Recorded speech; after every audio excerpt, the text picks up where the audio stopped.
I'm pretty excited to welcome Scott Berkun here today. Scott was a longtime Microsoft guy, and he was part of the original Internet Explorer team, actually several versions of the Internet Explorer from the early days.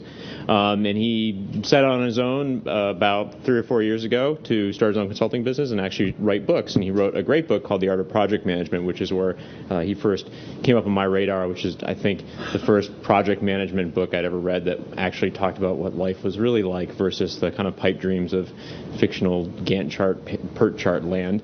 And so I enjoyed that book immensely, and I was very excited to hear that he was writing a new book on innovation. So he's here today to talk about that book called The Myths of Innovation. So please welcome Scott. Thank you. So we good on volume? People in the back? You guys look so comfortable in the couches back there. You guys can hear me? Good. You guys just need to be smoking or something and it'd be perfect. Yeah, there you go. So first thing I have to do is reward the people in the front row, giving you books, because no one ever sits in the front row. And yeah, you get one. In fact, I have plenty of books. So this is a hint now because there are empty seats in the front 2 rows. So if you move forward, this is dynamic book delivery. If you move forward, you get books. See? Oh, check it out. This is so much fun. I'm losing my shoulder room here. Yeah, I feel like I'm at the zoo at the feeding time. You know. Now you guys get paid a lot of money, right? So like free books shouldn't be worth that much to you. But right. All right. Okay. Hey, you're in the front row too. You get a book. You pass them right through. Good timing. Okay. Actually, I was going to get rid of this whole stack. So who? Oh, you guys are all the way in the front. All right, there you go. There we go. Well done. You already have one. I only need one. Okay. Here we go. All right. The rest we'll save for later. Okay. So I have successfully dynamically reallocated space in the room. I'm very proud. That was a little social experiment because you guys haven't even looked at the book yet. You don't even know if you want one. But all right. So thank you, Ken, for the introduction. Thanks, Ken. And also Chad Thornton, who isn't here, was one of the people who helped get me here. So I wanted to thank him for arranging for me to talk to you today. So just so you know where I'm coming from, I'm going to talk to you about some of the topics from the book and some of the themes of the book that actually aren't even in the book. I'm going to go beyond the book. But I was at Microsoft for about 10 years. I was a manager guy there. I worked on IE 1 through 5. Worked on a lot of user interface features stuff there. Then I worked in the Windows group for a couple years. Worked in MSN for a while before I left in 2003. So that was 4 years ago. Since then, I've been on my own as an author and a consultant, public speaker. I wrote a book in 2005, which was a bestseller for O'Reilly, called The Art of Project Management. And this is my second book. It just came out. It's for sale on Amazon right now, but you guys are one of the first people to actually hold copies of it in your hand, at least those of you in the front row. The rest I'll give out. So I have about an hour. I'll try to end early, so maybe you can make it to your next meeting on time. And I'll say the last 10 minutes for Q&A. You ask a question, I'll give you a book. Pretty fair deal. So yeah, that means you got to stick around for the Q&A. It's all about incentive and reward. So the book's called The Myths of Innovation, which was kind of a curious title. The idea was take two things like chocolate and peanut butter that are good, and if you throw them together, no matter what happens, the result will be good. So the idea was innovation is an interesting topic, mythology is an interesting topic, what happens if you bring these things together.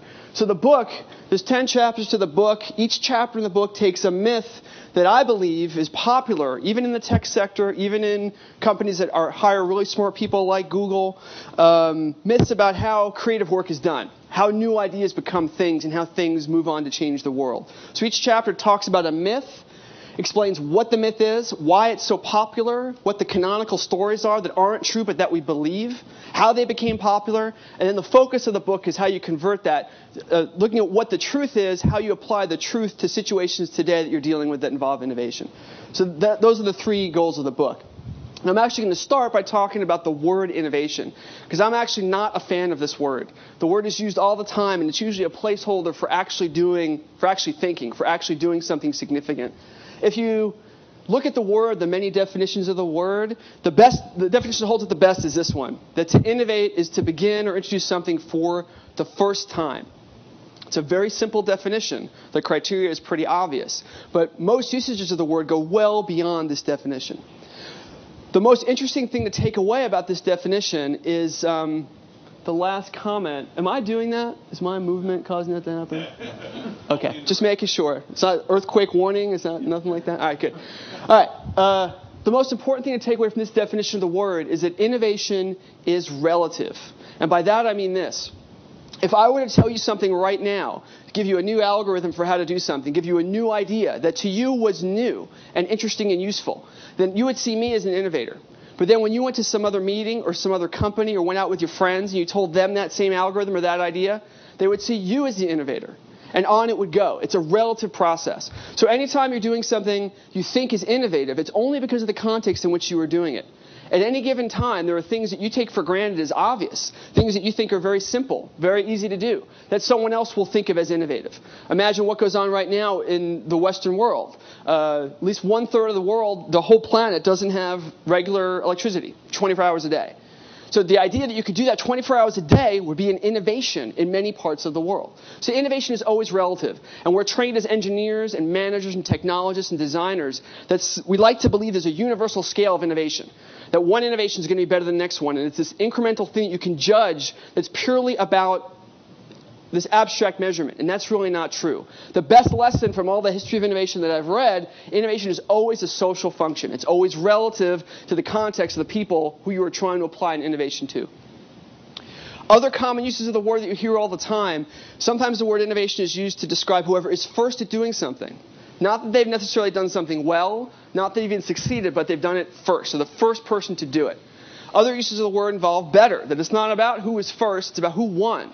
Who created the better offering? Who got better reviews? Who got more market share? They're often seen as innovators after the fact, simply because they had something that turned out to be better. So there's a lot of misuse of the word. And I offer to you, anytime you hear the word innovation, you should become sensitive to it and ask people what they really mean when they say that word. Because most of the time they're being sloppy. And they're trying to apply all these words and glom them together. And they're trying to assume that the definition was something as concrete as this one, when really they mean something much fuzzier, much more ambiguous. The last thing I'll say about the word, this is the last etymology part of the talk, is about the difference between being successful and being innovative. That innovation is such a buzzword now that you hear meetings and conversations and business plans and startups that spend so much time focusing on trying to innovate as opposed to trying to be successful, as opposed to trying to be good, trying to make something that matters, that will solve a problem for people who are willing to pay for it. So in many cases, it's much better to use the word, is this progressive? Is this successful? Is this an improvement? Will this make things better for a particular person in a particular way? There's a much better way to think about managing than using the word innovation. Okay, let's switch gears a little bit. Are there any architecture majors or students here? Any architecture? No, good. I can pretend to be the expert. All right, good. Anyone want to guess what century this church is from? Just raise your hand and guess. 13th. Anyone? Other guesses? 12th. 14th. I'm going to say 16th. 16th. Okay. I'm actually not 100% sure. But the answer, I believe, is 11th century. This is about 800, 900 years old, this church. Now, when this church was made, I know this church is in Ireland. It's in Northern Ireland. It's one of many churches you could find if you spent an afternoon driving around Ireland looking at old churches. And it's not particularly significant in any architectural or historic way. It's one of many churches you could find that are like this. The reason why I call this out as an example is that at the time this church was built, in the day it was made, there are many things about this church that were innovative in that time. Everything about this church that we take as obvious or pedestrian or utilitarian, because it's like all these other churches we have seen, everything in there was one day proposed and probably rejected by someone. The fact that there's a stained glass window, the fact that there's a steeple, those were all things that were added and invented and created. We discount all that because today, those innovations have become successful and adopted. We no longer see them anymore as innovations. We assume that they have always been. And there's a word for this.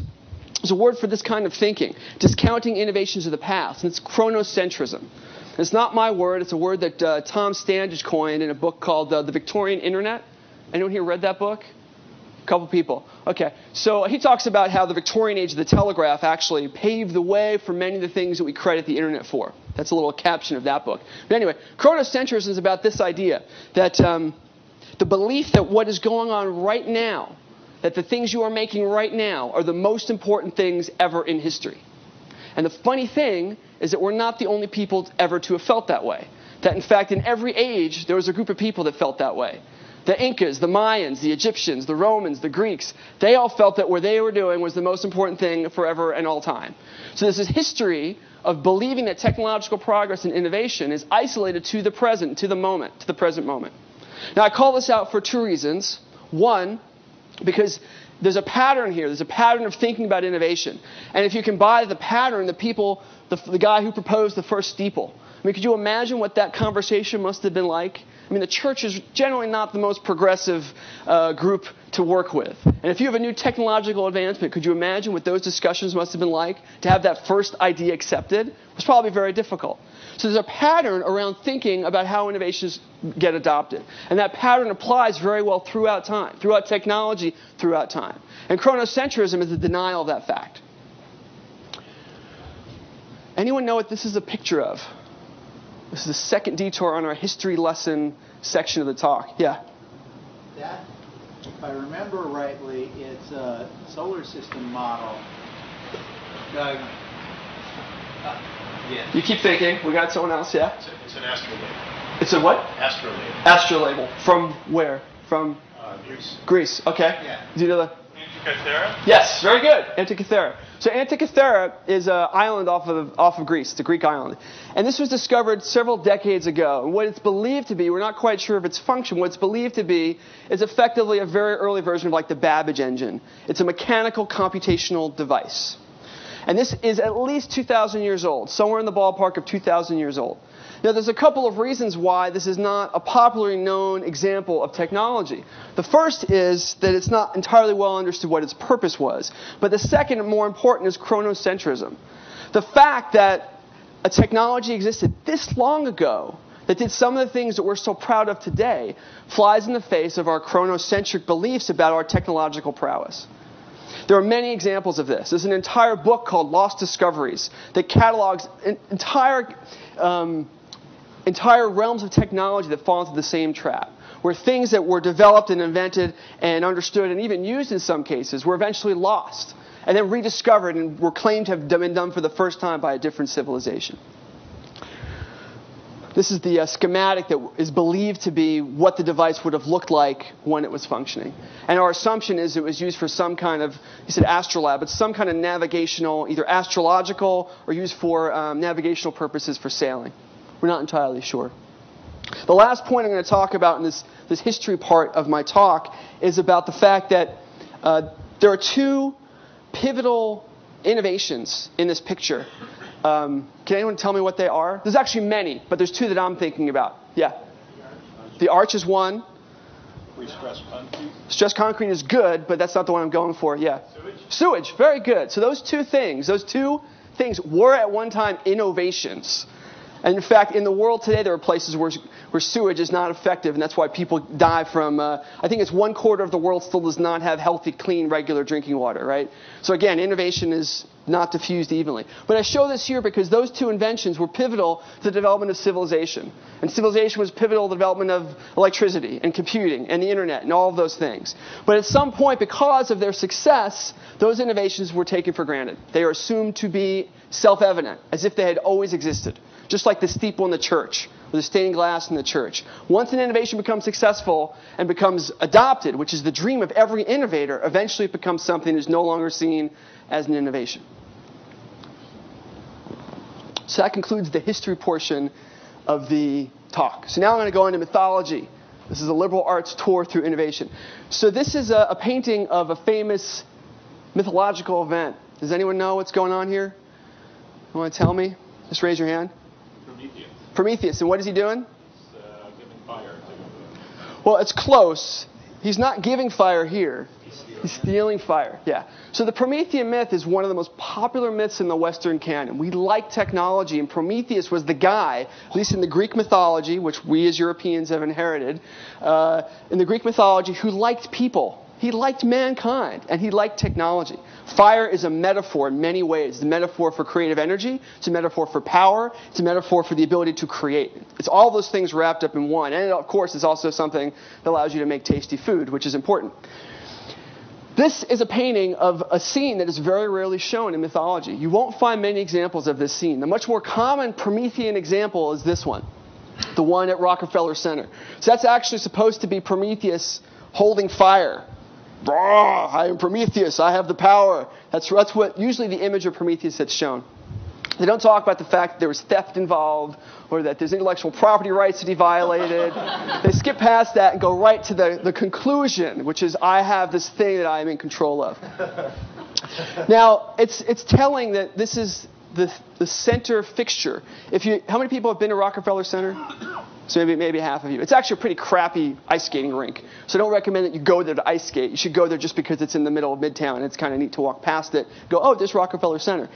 So the sculpture of Prometheus that's there, it's the center point for Rockefeller Center. And Rockefeller was a huge robber baron, billionaire, millionaire guy, very important guy for late 19th century America. Did some innovations, some that were legal and some not so legal.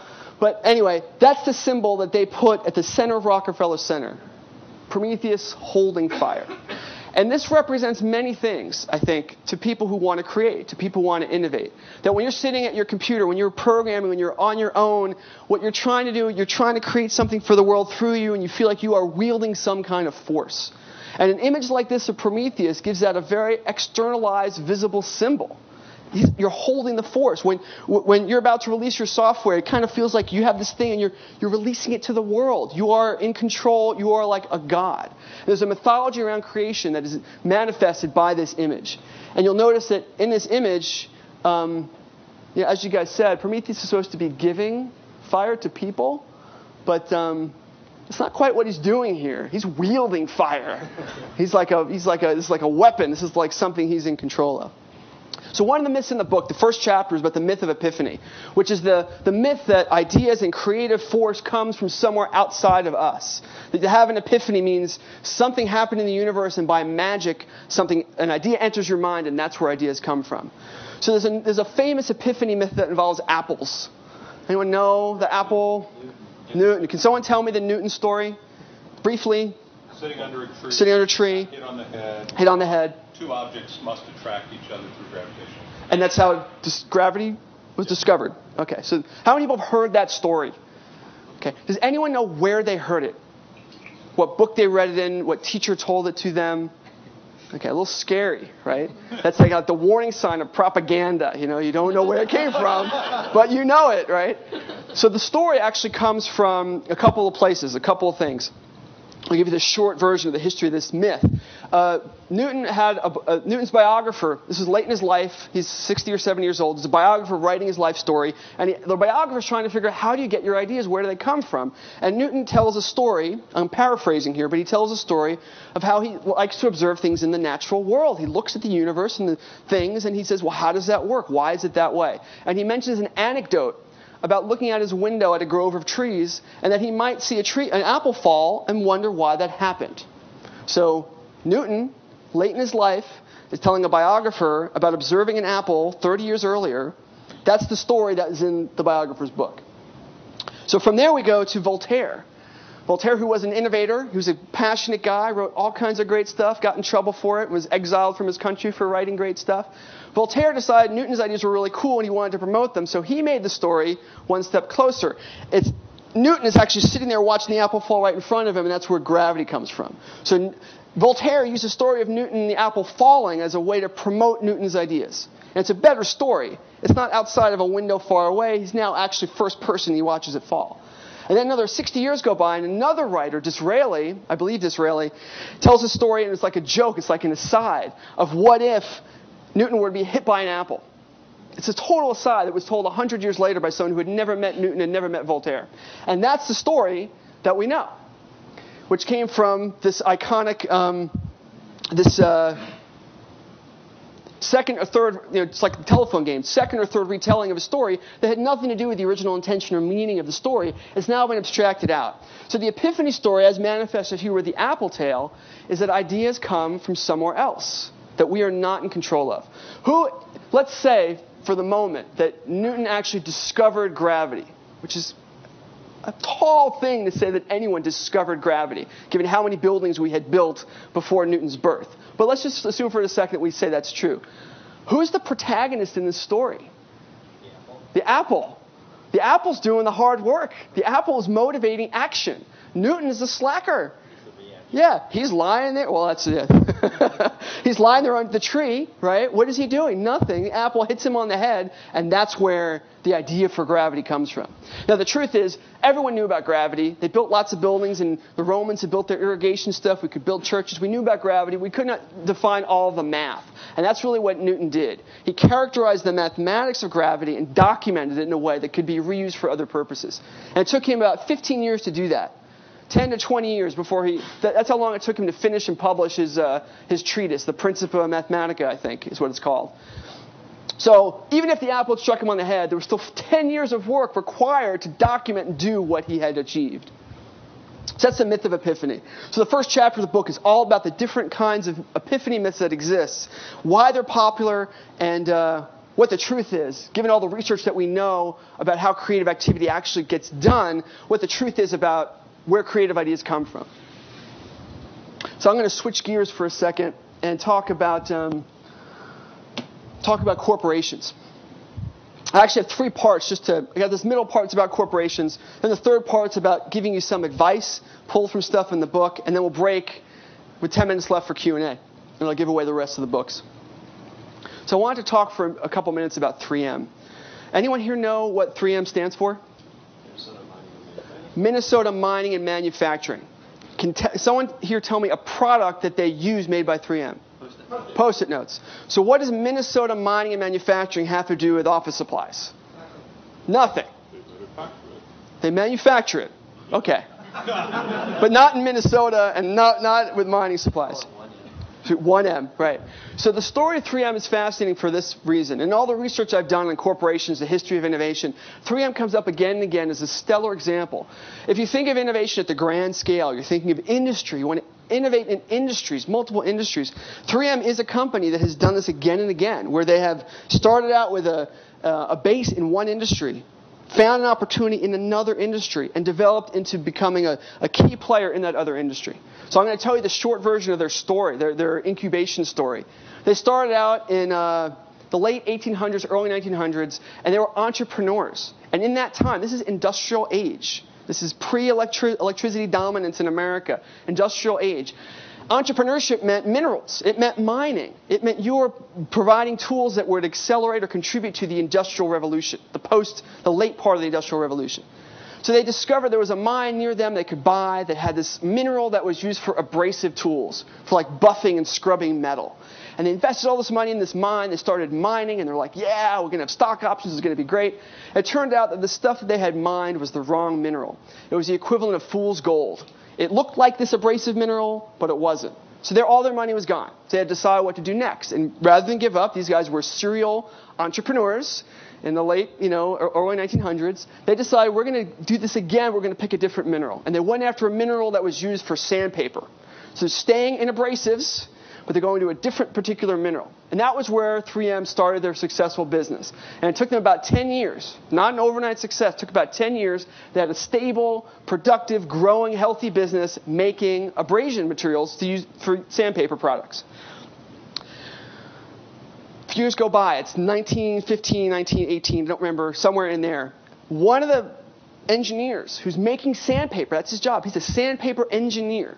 Right? That's his job title. It's on his business card. I engineer sandpaper. This is all new stuff, right? At the time, that was cool. He could go to a party and say that, and girls would talk to him. It was great.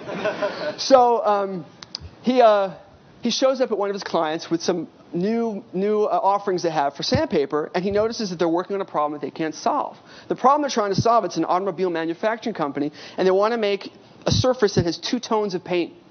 It's black and gray. And they don't have an easy way to separate the two and reliably reproduce this. So he looks at this problem and goes, well, the sandpaper stuff, I have adhesive on the back of it. It's got two materials that are bonded together. Maybe there's something I could do. And he starts playing. He starts prototyping, going off on his own. He starts playing around. He starts to like some of his early ideas. They're not complete yet. But he needs more time. So he goes to his boss and says, hey, I got this idea for a thing for automobiles. Can I get some time to do it? And his boss says, 3M, Minnesota Mining and Manufacturing. Helping automobile companies paint their cars is not our business. Go away. Go back to work. Engineer goes back to work. He can't help himself. He likes his problem. He keeps working on the problem, gets it further, goes back to his boss. Boss says the same thing. Goes back a third time. Boss says the same thing. Eventually he decides he needs to go stealth. He needs to go into skunkworks mode. And he knows he has some budget control. He can write receipts for up to $90 or $99 or something. So what does he do? He needs $3,000 to finish his prototype. He writes as many $99 receipts as he needs to and finishes the prototype. Finally, he has his prototype, and he shows it to his client, he shows it to his boss, and it works. And it's masking tape. This is the invention of masking tape. There was no masking tape before that. This is the invention of masking tape. There was no duct tape yet. Masking tape. Now, his boss eventually conceded this was a good idea, and they made it into a line of business. 3M now has masking tape. And that business grew. It grew faster than their sandpaper business did. The boss's name was William McKnight. And he looked at this and said, you know what? I was so wrong about this. I was dead wrong. You had to tell me 4 times to try this idea before I supported it. I don't want to make that mistake again. And William McKnight became the chairman of the company and embodied this philosophy of trying never to make that mistake again. And I'll talk more about him in a second. But that mentality is what led 3M to go from being a mining company making sandpaper to being a company that makes Post-it notes, being a company that makes highlighters, being a company that makes this wide range of products. There are very few companies that have succeeded on that scale. General Electric is another one, but their history is a little bit more complicated. So William McKnight, let me talk about him for a second. So William McKnight wanted to say, how do I make a pattern out of innovation? I screwed it up the first time with masking tape. I don't want to screw it up again. So he spent a lot of energy as a manager trying to correct the mistake that he had made. He's actually the guy, I forget what you guys call it here, 10% time, 15%, 20%? 20%. So that concept, the first use of that concept that I found in corporate history is 3M. They called it 10% time or something, 5% time, but they had the concept in their charter that every employee has the right to go and protect some percent of their time at work using corporate materials to do whatever they want. Let me read this. This is from a philosophy document that William McKnight wrote. It's 2 paragraphs long. I'm breaking a cardinal rule of presenting by having paragraphs of text up there, but let me read this for you because it's really good. As our business grows, it becomes increasingly necessary to delegate responsibility and to encourage men and women to exercise their initiative. I'm going to read this one because that's making me dizzy. This requires considerable tolerance. Those men and women to whom we delegate authority and responsibility, if they are good people, are going to want to do their jobs in their own way. Mistakes will be made, but if a person is essentially right, the mistakes they make are not as serious in the long run as the mistakes management will make if it undertakes to tell those in authority, meaning those delegated to, exactly how they must do their jobs. Management that is destructively critical when mistakes are made kills initiative. And it's essential that we have many people with initiative if we're going to continue to grow.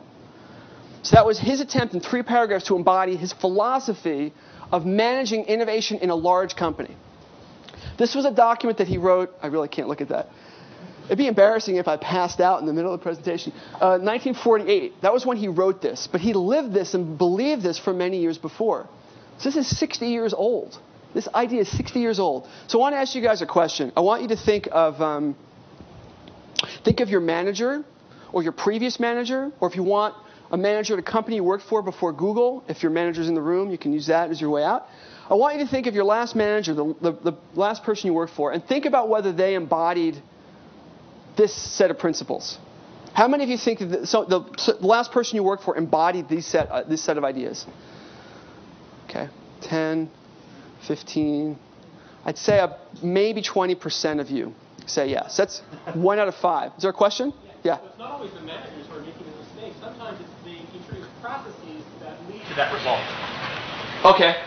So I'm not sure. How does that change your answer? It's not an individual manager who made that decision to do things a certain way. Okay. So you would not give the manager full credit or blame them fully for this. Okay. Fair enough. So only about 20% of you raised your hand.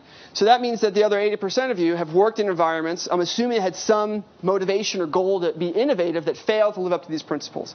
So my point here, this is about the chronocentric thing again. These are a set of philosophies that are old. They come from manufacturing, come from office supplies, which we would perceive as being technocentric-minded people all work in the tech sectors. Those are antiquated, dead industries. But there's something here, there's an essence here that's essential to effectively innovating. And this is one of the themes of the book. One of the themes of the book is that these ideas this is the hard part, especially this. Mistakes will be made.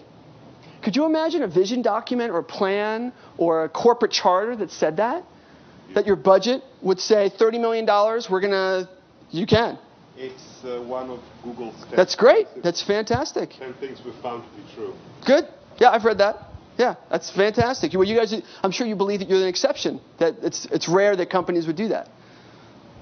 Mistakes will be made is very difficult for most managers to swallow. Even managers in groups that are chartered with, it's one thing to say that mistakes are acceptable. It's another thing to make one and then deal with the consequences. Even in an environment that says it's accepting of mistakes. There's usually passive-aggressive or contradiction in terms in how people deal with that situation when it actually arises. Another myth, this is a myth that only shows up briefly in the book, is about organizations, size of organizations. So this is a picture of Saturn V rocket, the Apollo space program. The space program is in the Apollo 13 movie. The space program started in 1961, 62, and the space race mostly ended in 69 when we landed on the moon for the first time. So in that period of time, does anyone want to guess at how many people were involved in the U.S. space program?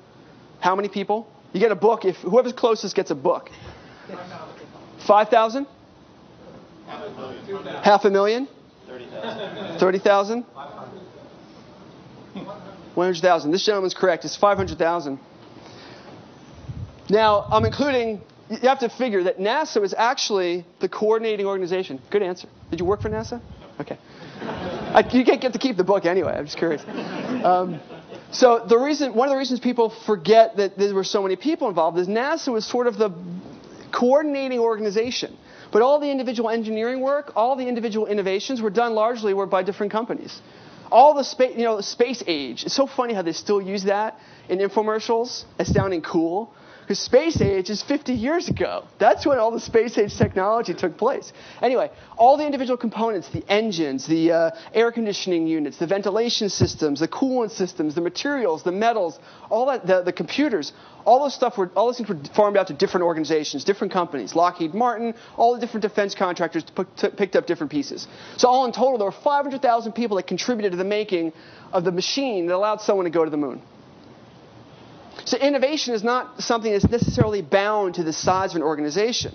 If you have some set of principles, and I'm not saying these are the only principles that have to be used, but if there's some set of principles and a leader who's able to uphold them, then you can innovate regardless of the scale of the organization, because the goals are innovative. So JFK was the figurehead, at least at the beginning. He died before the project could be completed, but he was the person who said, this is the goal. This is going to happen. Yes, we've never done this before. Yes, there are 1,000 things we've never done before. We're going to do this by the end of the decade.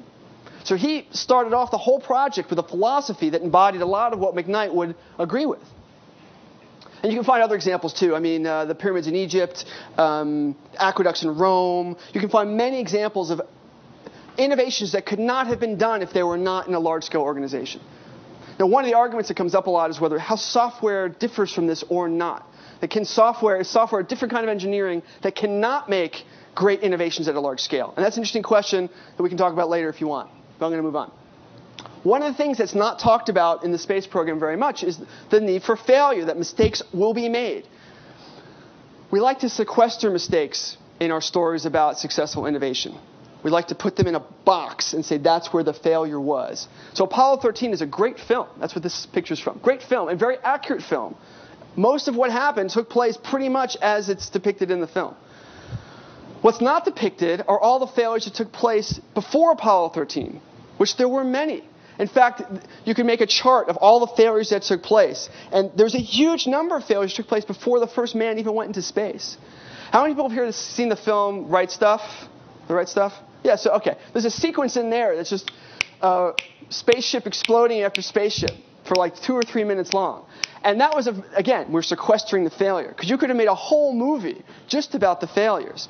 So Apollo 13 comes up a lot because it's this great heroic story where no one was actually died. But there were people who died. Before Apollo 13, there were people who died in the Apollo 1? The engine test? Right. Apollo 1, all 3 crew members died. And that was years before Apollo 11, where we landed on the moon, and several years even later than the Apollo 13 mission took place. So it's interesting to look. The reason why I talk about the space program is that might be, to this date, the greatest innovation in terms of technical achievement that we've accomplished. Internet comes up a lot, but in terms of the sheer complexity and number of people involved, the space program putting a man on the moon has to be in the top 5 or top 10. It'd be interesting to have a debate about what should be in the top 10, but the space program is definitely in there, probably the top 3. If you look closely at any of those great innovations, you will always find series and series of failures. And that's how you learn to do the things that people don't believe can be done. So I'm making those mistakes. I'm showing a picture of the lunar lander for one reason. I want to offer you a reference. In case I bored you or you feel like you know all this stuff already, there's a great reference for creators that's tied to the lunar lander. Tom Hanks produced an HBO miniseries called From the Earth to the Moon. Has anyone here seen that series? Okay, only a couple of you. So it's this miniseries. It's a good series, but if you're not into space, you don't have to watch the whole thing. But I recommend that all of you watch episode 5. From the Earth to the Moon. It's called Spider. And what that episode is about is the engineering specifically of the lunar lander, which was the most complicated piece of engineering in the whole space program, because it was the only thing that had to go actually from the Earth all the way to the moon with people in it and bring them back. So the constraints that were on the design of that problem were super high. And what the story is, episode 5, it's like a documentary on the design process, the engineering process of making this thing. And it's fantastic. I guarantee you'll watch that and you go like, wow, that's just what the best team I ever worked on at Google or wherever else your best team experience was like. And I want to replicate that. I want to show that to my team. Say, how can we be more like this? So episode 5, From the Earth to the Moon. So I am on the home stretch here. Good. Okay. It's a fun game to play, to pick something that you think of as ordinary, something that you think of as obvious, and try to go back to the first instance of that thing. So this is an early prototype of the mouse. Thank you. No book for you. I didn't ask the question. But you get an honorable mention. This is the early prototype of the mouse. This was made in 67, 68, somewhere around there. SRI, Doug Engelbart. And you have to imagine, try to imagine, we think of mice as obvious things, necessary things, essential things. How could we not have a mouse? When this was made in 68 or 69, there were no PCs yet. Computers were isolated. Very few people had them. They were not commonplace yet. And some guy shows up saying, this is the future. Looking like that. Not so good. As you find, you can take anything. You could take that video camera. You could take that microphone, these air systems, these projectors, and go back and try to find the first instance where someone suggested this thing as an idea. And almost always the first instance looks ridiculous, looks silly, looks like it's a hack, almost always. And it's fun to go back and ask yourself, wait, if this is what the mouse, which became this essential thing in computing, this essential element in making the internet possible, making the web work, essential element look ridiculous, then what should be my criteria? What should be our criteria when someone comes into my office, someone comes into my room, someone shows up and shows, what should my criteria be? It has to be different than just the superficials of looking at something like this. It has to be something deeper, something else. Similar questions can be asked about the myths we have about great inventors. When you go back, when you look carefully at how they did what we herald them for, the story is almost always very different, more complex than we believe. So Thomas Edison gets credit for inventing the light bulb, which is a dubious claim because there are a lot of people who invented the light bulb. He was really the first person to succeed at making the light bulb work as a business and a system. But Edison's greatest invention may have been not any of his patents, not the phonograph, not the light bulb. It may have been the research lab. If you look at his patents, it's very rare that he shows up as the only name on a patent. All the famous patents he has had plenty of people involved. In fact, some of those people showed up in multiple patents of his. He was the first person that we know of, or first person who commonly gets credit in the West, in the business world, for creating a functioning research lab that could reproduce innovation. That's the Menlo Park Research Lab that eventually became Edison, Con Edison, the power company in New York City. So the story behind Edison is really a lot about myth making. Edison promoted the idea of himself as a lone inventor. He promoted the stereotype that a lot of programmers like, of this lone genius, working alone, everything in his head, just having control over the things he could create and being isolated and alone, making things happen in that way. He promoted that myth because he knew it helped his business. It helped focus the attention on him, while his lab could actually go and actually make stuff. So the story behind any great inventor, if you go back to the beginning and you look carefully at how they made what they made, you'll almost always find it's very different than the mythology we've created for them, the convenient mythology that we've created. I'm actually going to skip this side, and I'm going to sum up my points. Hopefully I've said something useful. Let me try to come at it from a different direction here. So the 4 or 5 things I've talked about, the first is that innovation and design are ancient.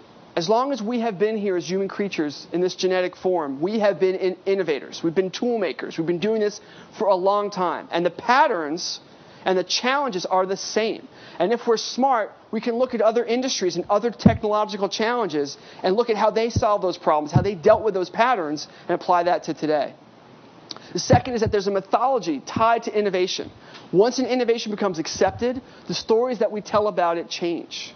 Nobody talks about how we responded to the first mouse anymore. It's obvious that a mouse would be great. And all the people who wrote articles questioning Engelbart and saying he was a fool and an idiot, they don't talk about those articles anymore. They don't talk about those reviews anymore. As soon as something becomes accepted, there's a mythology that forms. And if you want to be an innovator, you want to be a star innovator, you want to come up with great ideas, you want to develop ideas into things that help people, you have to break those mythologies apart. The fourth is that organizations of any size can innovate. It's a misnomer. It has much more to do with how the group is managed and what the goals are, what the intention is. So I have about 10 minutes left for questions, and I'm happy to answer questions about anything I've talked about, or if you want to ask me something else innovation-related that you hoped I would talk about but didn't, I'm happy to entertain your questions, and you'll get a book. Yes? So what myths do you think Google has around it that are questionable or ones we should be aware of? Whoa. Okay. Yeah, that's it. Yeah, so that's an excellent question. Could you pass this back to him? That's an excellent question. It's just that you guys outnumber me, and I used to work at Microsoft, so I know there's a dungeon underneath Building 42, and I don't want to end up there. I guess the first thing that comes to mind is there's this double-edged sword of uniqueness, the perception of uniqueness. And I think every great company has that. They believe that we are so different. We've done this so much better and smarter, and we're clever and unique. And they forget that just because you are unique doesn't mean there aren't similarities to what other groups have done, other companies have done that you can learn from at the same time. That it's not either or. You can be unique and still have situations that you can learn from what other companies have done. So that's the first thing that came to mind. Yeah. I was just thinking the same thing when you mentioned how previous cultures have had the same instance of it, and it just sounds a lot more like arrogance than being better. Sure. Yeah. Okay. Yeah, in the back. I was just curious, if you look at the story of Bill Shockley and the invention of the transistor. Yes. He managed the team that invented the transistor. And then Would you mind coming forward? I can barely hear you. Thank you. He managed the team that invented the transistor and then came out here and founded a research lab that just hemorrhaged money for its entire existence, at least as far as I know. So I guess my question is, at what point do you draw the line between, spending the money and entertaining the ideas that might have potential for innovation, or just losing money until whoever's got the money and is paying you decides that they've had enough, which is what happened to Bill Shockley. I guess I don't quite understand the question. Just just give me the last part again. I didn't quite. Well, I mean, how do you decide between A or B? About the mouse, for example. Yeah. People laughed at him, or the masking tape example. But there are a lot of things that don't turn out to be products. Okay. And if you have, if you entertain every idea that comes across your desk, you're going to lose money. Fair enough. Yeah. So how do you decide? Yeah. How do you balance it? Okay. I don't think there's an answer. There's no algorithmic answer to that question because there are too many variables. There are way too many variables, and that's why innovation is hard. That's also why so many of the books about innovation try to say, if you just do these 5 things, you will win. And that's a lie. That's one of the greatest myths about this whole thing, is you can't possibly, to put it another way, you can do everything right that you have control over and still fail. for dozens of different reasons. You can fail because a war breaks out. And the day you're going to launch, like think about this. I wonder about how many businesses were supposed to do their business launch on 9/11 that went out of business. They had great ideas. They had a great new product, but because they were launching on that day, they didn't have the money to come back around again and launch again. There are all these things that are out of your control if you are innovating because you are doing something new. So how do you decide? You have to put into play a whole bunch of variables that you can't control and decide which bet you're going to make. Which bet are you going to make? And I think a smart company, and you guys are famous for this, you can tell me if it's true or not, but that you want to have a lot of things going. And you want to have a cycle where every so often you're looking at the hopper and saying, okay, we've let these 3 or 4 things go for 2 months, 3 months. Let's pick 2 and fully invest them now. And then we'll do that again in 3 months. And we'll keep going. That's a pretty smart, organic, Darwinistic approach, and that makes a lot of sense. But there's money that has to be spent to support this incubator, right, while you're waiting for those things to surface. Yeah? Over exactly what you mean that innovation is relative. Because surely, if you do something for the first time ever, that would be like an absolute innovation. And when you mention the idea that, that clean water is an innovation in large parts of the world, I mean, it's not, like, the idea is already there. And so I'm not quite sure how that would count as an innovation. Okay, well then, when you start breaking down in the definitions, it gets fuzzy really quickly. So I guess what I mean by innovation is relative in that some of the ideas that you have working at Google, if you walk over to the building across the hall and say, blah, blah, blah, idea 27, they'll go, yeah, we know that. You keep going and go to the next building over, they'll be like, wow, that's the best idea I've ever heard. That the value of an innovation on the innovation scale is always relative to people. It's relative to culture. That's what I mean. We like to think that there's this technological scale of the universe. And at the top is God or divine power or whatever. And at the bottom is, I don't know, ants or what, there's some scale. And you're always moving up the scale. And that's a very limited way to think about innovation. A much more useful way to think about innovation in this industry, or if you're trying to think about how to make the world better, is to think about it in the relative way. I have this idea, it's useful to who? Rather than this idea scores a 27 on my universal innovation scale. That's my point. Does that answer your question? But if you come up with something that's the first time it's ever been done, then surely that must be innovative on an absolute scale. Okay, so I'll give you an example, right? This example from the book, the light bulb. Hey, Edison, light bulb. No one ever thought of lighting things before? No one ever thought of making an object that you could put somewhere that would illuminate a room? Candles, gas lighting, arc lighting. Go back to the beginning of this. You can always find the fancy word is antecedent. There's an antecedent. There's some idea that was before the idea you think is so amazingly unique that set you up for it. Yeah. Do you think of standardization as a competitor to innovation? I think it's more complicated than that. I think that you have to. Here's what I'll say. Any standard that exists, you will find an innovator who thinks that. If I have a new protocol that I think is better than HTTP, then I will think the standardization of HTTP inhibits my innovation. So I'm using the relative argument again. Any standard that exists, no matter how good you think it is or we as a collective think it is, we'll be able to find a group of people that think it's the worst thing ever and is preventing progress from happening. So there's an inherent tension in the history of technological progress between, it's like a pendulum that goes back and forth in any field, that things are chaotic, so people push to standardize them. It gets standardized too much, it gets bureaucratic, it's no longer growing, and then something new comes along and displaces it, and then it starts again. So I wouldn't say that it inhibits it. It's a necessary part of the cycle. You're always going through cycles of standardization and then chaos and back and forth. Yeah. Yeah. You sound like you're a fan of innovation, obviously.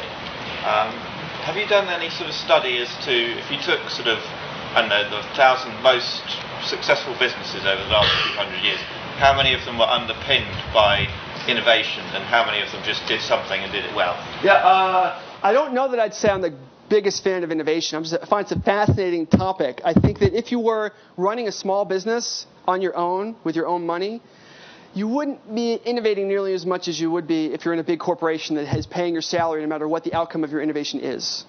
And I think of, like, if I had a pizza place or a corner store or something and I had this business I'm running and I finally get it working that I can make a living, I'm probably not going to reinvent my menu every week.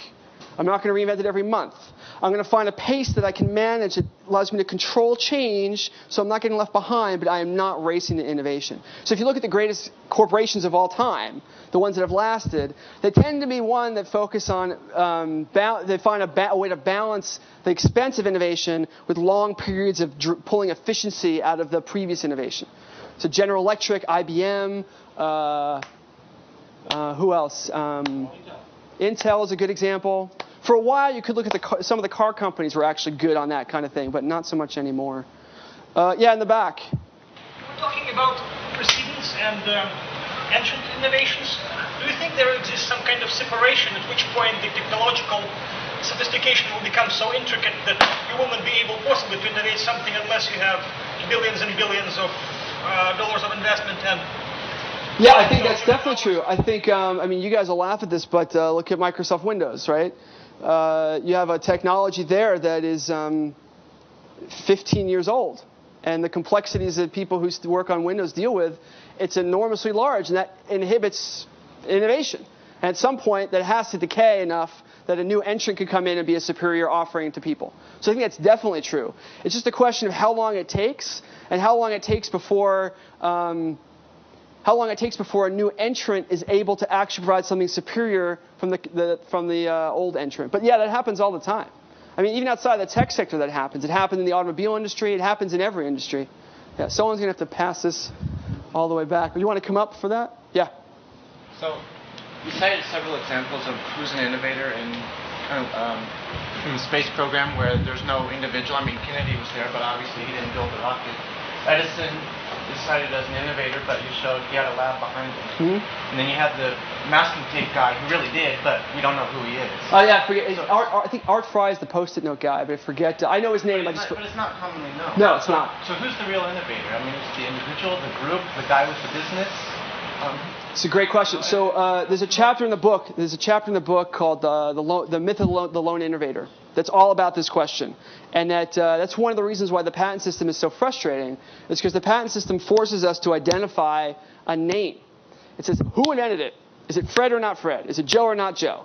And when you break it down, when you follow the history of I went and I borrowed from this guy. I went and I looked at what he had done. There's so many fuels that contribute to any innovation. So I think they all deserve credit. They all deserve partial credit. So the masking tape guy, I feel really embarrassed now that I don't know his name. The masking tape guy, it might be Art Fry, but I think Art Fry is Post-it notes. Anyway, the masking tape guy, his boss, William McKnight, eventually said yes. William McKnight had a boss who eventually said yes. So there's a collection of people that are involved that have to get some credit. But I think it's fair to say that whoever's the champion of the idea, whoever has the most at risk in supporting an idea, those are the people that deserve the credit because they had something to lose. Yeah. Yeah. So you said that we've been innovating essentially since the dawn of time or something like that. I wonder if you're familiar with a current recent bestseller called Before the Dawn. Before the dawn? Dawn. Okay. Yeah. Which is indeed about the fact that this isn't true.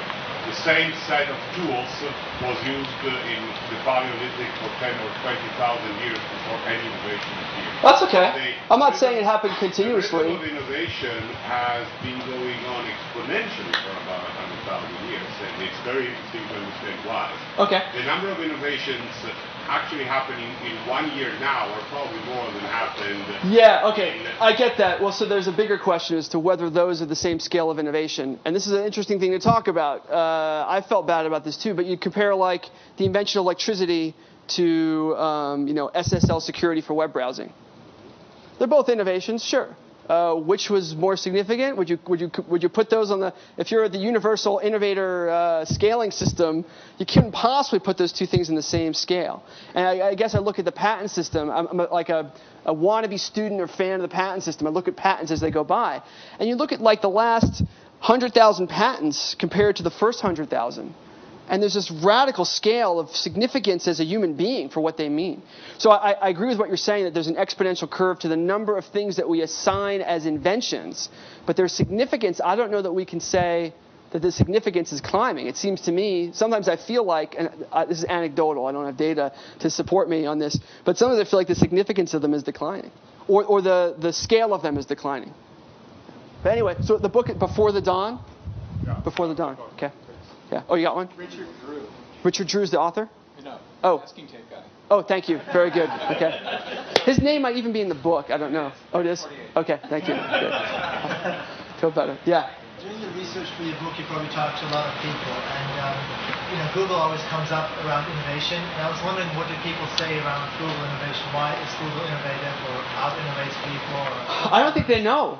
I don't think that they know. You guys have a fantastic profile. I mean, you guys are the. You guys come. Actually, you guys are in the first chapter of the book. I've been here a few times before, and there's a story from. I snuck on a tour. That's the opening story of the book, and I chose that because if I'm writing a book in 2007, it's a good place to start. Is what makes a place innovative. But in terms of Business Week, we're number 2. Apple is number 1, and we are number 2. Yeah. That's the latest. But how do they come up with that number? 1,200. Yeah, but I know that. But you got to figure it's 3 editors in a room with some beer, and they're like, "Oh, come on! I think it's Apple." No, have you seen the iPod? They go back and forth. So the short answer is that I don't think people know. And you guys, I remember this when I worked at Microsoft, is I'd read the high-profile articles about my company, and it'd be like, okay, like some of it's right, but some of it's, whoa, like I haven't seen that. So you probably read those articles, and you correlate for yourself how Google's being portrayed compared to how you experience Google. And you probably have a better sense of it than I do if you're reading those things. Yeah? So a lot of times innovation also kind of goes hand in hand with need finding, and I didn't hear a lot about need finding, and I was kind of wondering... Need, N-E-E-D? N-E-E-D. Okay. Need finding in the sense of, even mythology was about need finding, the need to explain ourselves in the universe. And so I was wondering, when you talk about innovation and these things that come up, it seems like you look at them from the standpoint of, here's this great idea. And I'm wondering what you see as kind of the precursors of actually doing the need finding and the studies that happened beforehand that led to Yeah, so there is a chapter in here. I feel like an idiot. I don't remember what's in my book. Chapter 9 is Problems and Solutions. So it talks about the fixation that most people have about, I want to be creative. I want to innovate. I'm going to sit down and innovate now versus the other approach, which is I'm going to look and see what's broken. I'm going to see what's not working, and I'm going to try to fix that. And if I need to innovate to fix that, then maybe I will. But I'm going to focus on the need. I'm going to focus on trying to find needs. So my position is that needs, there's way more examples of people starting with a need and a problem who innovated on their way by accident because they needed to, rather than people who sat down and said, look, I'm going to prove how smart I am. I'm going to innovate today. And just, let the muse strike me. There's definitely supporting evidence that needs analysis and going out to customers and paying attention and observing is a fertile place to be innovative or to start the process of being creative. Maybe one more question and then pass this back. Yeah. So the thing about the space program, one of the things that we seem to have a little luxury here is that we do have like this 20% time where you can just do something that has no accountability. It's okay if it fails. It just goes away. But the space program, like you said, it had the end of the decade, we're going to be at the moon. And we don't know how to do any of this. And we're going to have to invent a bunch of stuff. So is there something that you detected that made it so that you could have macro scale accountability? It's a great observation, and I agree with you that they were in a different set of circumstances. It was also nationalistic. They felt that if this was symbolic of the Cold War and that losing space would mean losing the nation, that whoever got to space first could drop bombs on the other guy. So there was this threat. There's this real threat. I mean, if you guys work at Google or if I work at some other startup and I go under, okay, I'm out of a job. Okay, that's bad, but I'll survive. This scale of this was much greater. So I think there is something to be said for pressure. There's something to be said for feeling like you're up against the wall and you have to do this. There's no other way out, like the Apollo 13 story. I think there's definitely support for that, but I don't think I've answered your question because I've forgotten what it was. I got so excited by what you said. I just lost myself. Yeah. You want to give it to me again? Okay. How did they do it? How did they do it? So I've read a bunch of books about it, and there's no magic. I think you just had a bunch of... They had Von Braun was another great guy who played a management role. The guy who managed the lunar lander. He wrote a book about the lunar lander process. He seemed like a solid guy. I think a bunch of the right things came together, and there's no one element that I would call out and say, okay, we've got it. Now we just put that over here. There were too many factors. Back to your no algorithm. There's no algorithm. I don't know how you replicate that. In fact, you can look at NASA today and say how they're, some of it you have to go back and say JFK planted the seed that was very clear and coherent and concise that people could refer back to. Maybe that was the closest thing to a magic element, is you had someone like him who began it in the right way, and then he died. So there might be a lot of mythological power in that story, but that's just my guessing. I'm going to wrap up. If you have more questions for me, feel free to come on up, and I'll hang out as long as you guys want to. But thank you for coming, and I hope you'll check out the book. Thank you.